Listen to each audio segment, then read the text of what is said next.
Police आणि प्रशासनाच्या समन्वयाने सिडकोतील तणाव निवळला. बडगुजर यांच्या कार्यालयाबाहेर आता शांततेत मतदान. सविस्तर वृत्तांत.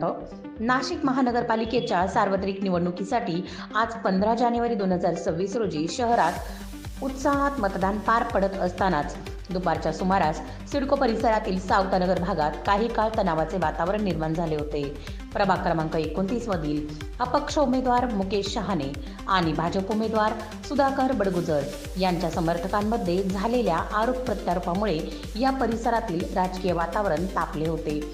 मात्र पोलीस प्रशासनाने दाखवलेल्या तत्परतेमुळे परिस्थिती नियंत्रणात आली असून सध्या परिसरात शांतता आहे.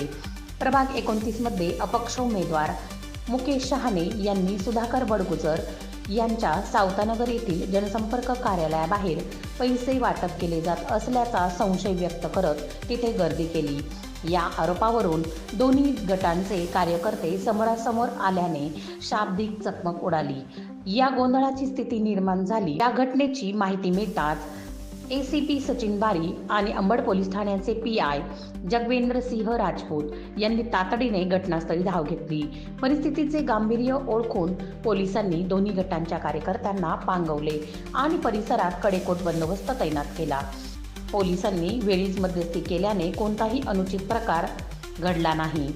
प्रशासनाने दिलेल्या माहितीनुसार आता सावतानगर आणि आसपासच्या मतदान केंद्रांवर प्रक्रिया अत्यंत सुरळीत आणि शांततेत सुरू आहे. मतदानाची प्रक्रिया पारदर्शकपणे पार पाडण्यासाठी पोलीस प्रशासन सज्ज असून नागरिकांनी कोणत्याही अफवांना बळी न पडता निर्भयपणे मतदान करावे असे आवाहन प्रशासनातर्फे करण्यात आले आहे.